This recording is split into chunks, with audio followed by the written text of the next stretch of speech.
आज मैं फिर से एक तेलुगु हॉरर मूवी लेके आया हूँ जिसका नाम मंगलवारम है। और ये मूवी काफ़ी ज़्यादा इंटरेस्टिंग है। एक ऐसी लड़की के बारे में जिसका लाइफस्टाइल, जिसका लाइफ के पास्ट और प्रेजेंट और साथ ही साथ उसकी एक ऐसी बीमारी जो काफ़ी ज़्यादा डिफरेंट है। और आई डोंट थिंक, मैंने ये मूवी देखने से पहले मुझे पता भी नहीं था कि ऐसी कोई बीमारी भी होती है। सो आई होप ये मूवी आपको देखनी चाहिए, क्योंकि इसमें बहुत ही ज़्यादा इंटरेस्टिंग कॉन्सेप्ट है और इसका स्टोरी बहुत ही डिफरेंट, जैसे कि हर बार की तरह मैं हर बार आप लोगों के लिए एक डिफरेंट स्टोरी मूवी और वेब सीरीज लेके आती हूँ। तो चलते सीधा स्टोरी की तरफ। शुरुआत होती है 1987 में, जहाँ पे हम रवि और सीनू नाम के लड़का लड़की को देख पाते हैं जो बचपन से काफ़ी क्लोज फ्रेंड होते हैं। यहाँ पे सीनू की मम्मी मर जाती है, जिसके बाद से उसके पापा ने दूसरी शादी कर लेते हैं और वो अपनी नानी के पास उसको छोड़ के चले जाते हैं। बट बचपन में वो अक्सर उसकी नानी के घर में आया करते थे, जहाँ पे वो सीनू की जो जायदाद थे, मतलब उसकी नानी की जो जायदाद है वो मांगा करते थे। पर यहाँ पे सीनू की जो नानी होती है वो ये कहती है कि सारी जायदाद जो है वो सीनू के नाम की है, तो वो उनको नहीं देती। उसके बाद वो गुस्सा होकर वहाँ से चले जाते हैं और वो कभी रिटर्न नहीं आते। उसके बाद सीनू मंदिर जाती है, जहाँ पे वो ठाकुर जी के सामने बैठ के रोती है और उसी वक्त वहाँ पे उसका दोस्त सीनू आता है, जहाँ पे वो उसको प्रसाद देता है और उसके साथ ये कहता है, एक काजल की टिप्पी भी देता है उसको, और ये कहता है कि मैंने माता के मंदिर से लाया था और तुम टेंशन मत लो, मैं हमेशा तुम्हारे साथ रहूंगा।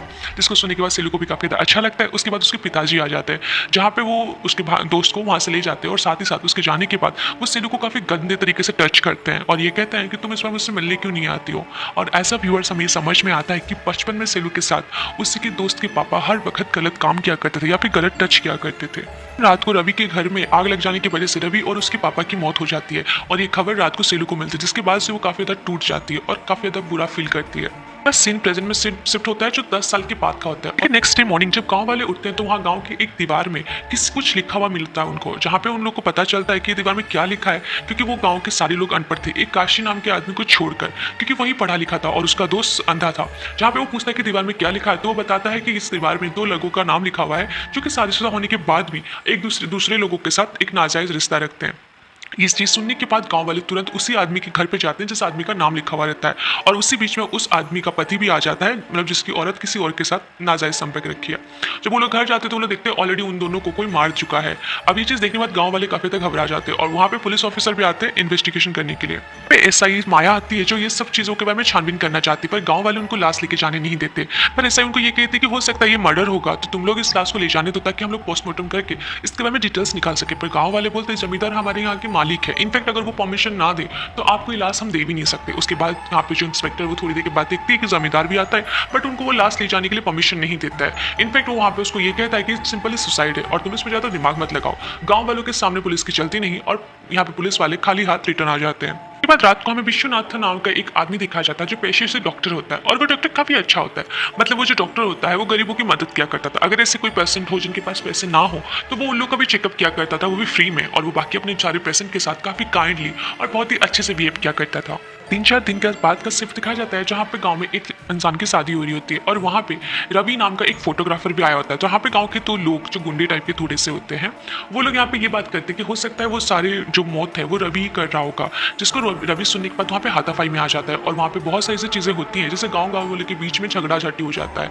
इनफैक्ट बात बहुत बढ़ जाती है। इसी वक्त वहाँ पे जो जमींदार की वाइफ आती है वो एंट्री करती है और उसके एंट्री करने के तुरंत ही गांव पूरा शांत हो जाता है, जैसे वहाँ पे कभी कुछ हुआ ही नहीं था। यहाँ पे जो जमींदार की बीवी थी वो काफ़ी अच्छी थी, उन्हीं के लिए रास्ता देते हैं। मॉर्निंग हम मंदिर के पुजारी, जो काली माता के मंदिर के पुजारी हैं, उनको और उनकी वाइफ को बात करते हुए देखते हैं, जहाँ पे पुजारी जी ये कहते हैं कि काली माँ का पूजा आने वाला है और हमें एक मेला ऑर्गेनाइज करना पड़ेगा, बट मेले में जितना पैसा लगेगा उतना पैसा मंदिर में नहीं है। तो वो सीधा जाते हैं जमींदार के घर पे पैसा मांगने के लिए, पर जमींदार उनको ये बोल के मना कर देते हैं कि उनको पूजा पाठ में कोई इंटरेस्ट नहीं है, इनफैक्ट उनको कोई दिलचस्पी नहीं है, ना ही भरोसा है, तो वो अपना पैसा इस जगह में इन्वेस्ट नहीं करना चाहेंगे। जिसके बाद पंडित वहाँ से थोड़ा सा उदास होकर जा ही रहा होता है कि यहाँ पे जमींदार की वाइफ उनको बुलाती है और उनको खूब सारा पैसा देती है और ये कहती है कि माता की पूजा में कोई भी दिक्कत या बाधा नहीं आनी चाहिए।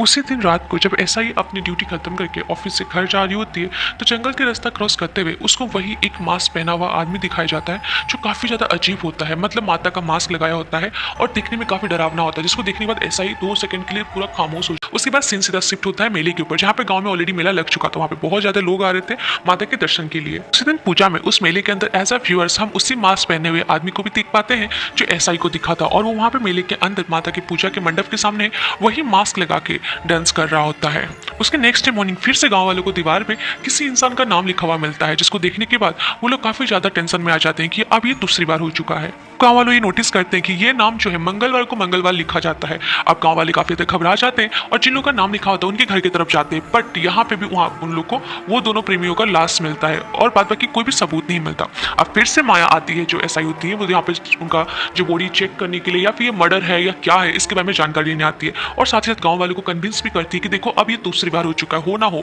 ये मर्डर ही हो रहा है, तो तुम लोग मुझे यहाँ पे चेक करने दो। उसके बाद वहाँ पे जमींदार आता है जो उन लोगों को परमिशन भी देता है चेक करने के लिए। अब माया जो उससे पहले जो लाशें थी उन लोगों को भी निकालती है कवर से ताकि वो चेक करा सके, बट वहाँ पे एक चीज़ होता है कि जो लाशें वहाँ पे दफनाई गई थी वो लाशें मिसिंग थी। अब उस जगह में कोई लाश नहीं था, तो यहाँ पे माया को डाउट हो जाता है कि हो ना हो खूनी को ये पता था कि अगर वो लाशें उसको मिल जाएगी तो अब वो पकड़ा जाएगा, जिसकी वजह से उन्होंने लाशें सारी वहाँ से गायब कर दी है। सारी चीज़ों के बाद रात को पंचायत बैठती है जहाँ पे लोग बैठ के ये डिसाइड करते हैं कि आज रात से हम लोग रात को पहरा देंगे। इनफैक्ट अगर कोई ऐसा पकड़ा गया जो लिख रहा हो दीवार में उसको हम सारे मतलब जो इंस्टेंटली वहाँ पे पकड़ेंगे और उसको सजा देंगे और साथ ही साथ ये भी जानने की कोशिश करेंगे कि उसको ये सब बातें पता कैसे चल रही हैं। उसके बाद रात का वक्त होता है, गाँव के कुछ टुकड़ों में लोग बढ़ते हैं और वो रात को पहरा देते हैं जहाँ पे उनको दीवार में एक आदमी लिखता हुआ मिल जाता है। उसके बाद वो लोग उसका पीछा करते हैं, जो खेतों में जाने के बाद वो उसके हाथों में आता है। उसको पकड़ते तो वो बलराम का छोटा भाई शिवा निकलता है, जिसको पकड़ने के बाद ये लोग काफी ज्यादा गुस्सा होते हैं और उसको पूछते हैं कि तुम ये सब क्यों लिख रहे हो, जहाँ पे वो रिवील करता है। इनको कट करते हुए यहाँ पे हमें डॉक्टर को दिखाया जाता है। जब डॉक्टर खेतों की तरफ से अपने घर को रिटर्न जा रहा होता है तो अचानक से कुएं के पास उसको सेलू की आत्मा दिखाई जाती है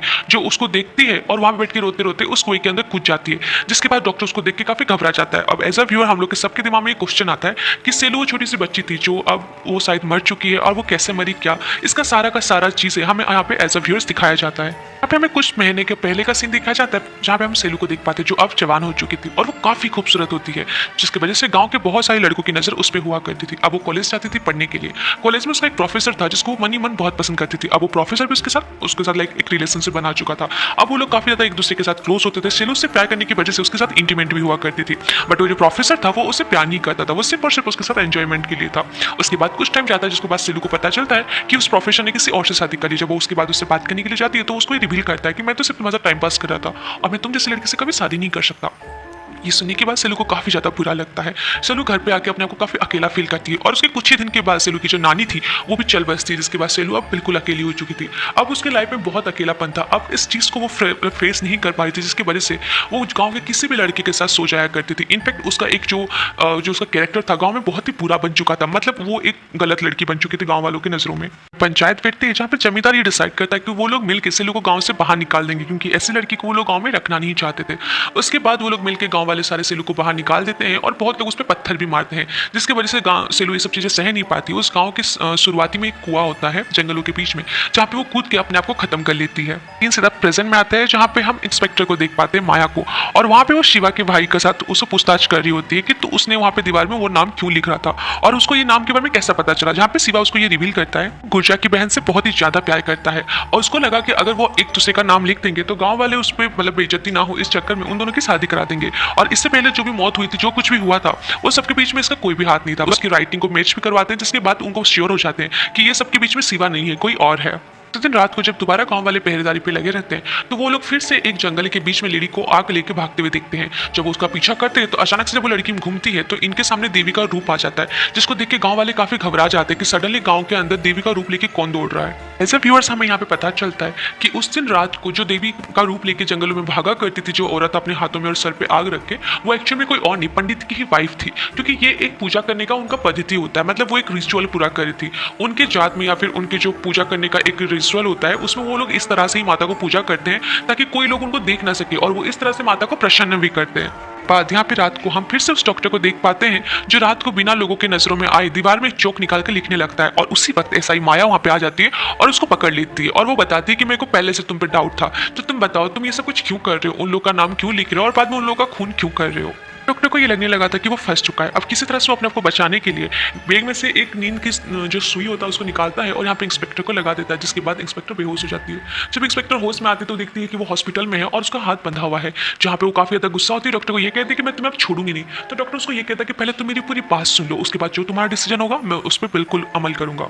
वो सेलू के बारे में ये बताता है कि सेलू उनको कुछ महीने पहले जंगलों में बहुत ही अधमेरी हालत में मिली थी, जिसके बाद वो सेलू को लेकर सीधा हॉस्पिटल चलाता है और एक लेडी डॉक्टर से उसे चेकअप करवाता है, जहाँ पे लेडी डॉक्टर के द्वारा उसको ये पता चलता है को एक बीमारी जिसका नाम इन्फोफेमिया है। और इस बीमारी का होने का जो सिम्टम्स होता है ये होता है कि फीमेल्स के अंदर बहुत ही ज़्यादा हार्मोन ग्रोथ करते हैं, जिसके बाद उनको सेक्सुअल डिजायर मतलब इंटरेस्ट आता है, जिसकी वजह से वो बहुत ही सारे लोगों के साथ या फिर जैसे कि शालू क्या करती थी, गाँव के किसी भी रैंडमली गाय के साथ एक फिजिकल रिलेशन बना लिया करती थी। ये सब कुछ वो अपनी मर्जी से नहीं करती थी, उसका एक बीमारी था जिसकी वजह से ये सारी चीज़ें वो किया करती थी। और इसलिए इस टाइप का जो लोगों के अंदर बीमारी होता है वो कभी ठीक नहीं होता है और उसको धीरे धीरे उनको पैम्पर किया जाता है या फिर केयर के द्वारा वो लोग ठीक हो पाते हैं, जिसकी वजह से डॉक्टर उसका काफ़ी ज़्यादा ध्यान रखता है और उसको अपनी बेटी बना के रखता है। और सालू भी उसको काफ़ी ज़्यादा रिस्पेक्ट किया करती थी और उसको अपने पापा की जगह में रख के उनका रिस्पेक्ट करती थी, उनका ध्यान रखा करती थी। डॉक्टर ये भी बताती है कि सेलू अपने आप को इस चीज़ से मतलब लाइक अपने आप को संभाल नहीं पाती थी और बहुत टाइम ऐसा होता था कि वो अपने आप को कंट्रोल करने के चक्कर में अपने आप को हानि पहुंचा लेती थी, मतलब अपने आप को मारना, अपने आप को जला लेना, गर्म लोहा अपने बदन में लगा लेना, एटसेट्रा, ताकि उसके मन में वो जो डिजायर है वो कहीं ना कहीं खत्म हो सके या फिर अपने आप को वो उस चीज से निकाल सके। हम शिवा को देख पाते हैं जो जंगलों में किसी को ढूंढ रहा होता है और उसी के सामने अचानक से मास्क मैन आ जाता है जो उसको वहां पे बहुत मारता है बुरी तरीके से। यहाँ पे मारपीट के बीच में एक चाकू लेके उसके पेट में मार देता है, जिसकी वजह से उसको वहां पे खून निकलता है। बट वो जो मास्क मैन होता है, मतलब जिसने मास्क पहन रखा था, वो त्रिशूल पकड़ के शिवा के पेट के आर पार कर देता है, मतलब वहीं पर शिवा की मौत हो जाती है। डॉक्टर को भी देख पाते हैं जो इंस्पेक्टर को ये बता रहे होते हैं कि शेलू इन सब चीजों की वजह से काफी ज्यादा फ्रस्ट्रेट हो गई थी और वो अपने को बहुत अकेला फील कर रही थी। और इसी सभी बीच में उसको पता चलता है कि उसका बचपन का दोस्त जो रवि है वो रिटर्न आ चुका है। अब उससे मिलकर काफी ज्यादा खुश थी क्योंकि शेलू बचपन से रवि को बहुत ज्यादा पसंद किया करती थी और रवि भी उसको बहुत पसंद करता था। रवि यहाँ पे उसको ये रिवील करता है कि जब उसको पता चला कि उसके पिताजी शेलू को गंदी नजर से छुआ करते हैं या फिर ऐसे उसके साथ मिसबिहेव करते हैं, जिसकी वजह से उसको उसके पिताजी पे गुस्सा आया और उसी रात को उसने अपने पिताजी को मार के अपने घर में आग लगा दिया था, जिसकी वजह से लोगों को लगे कि यहाँ पे शेलू जो रवि है और उसके पापा दोनों की दोनों मौत हो चुकी है।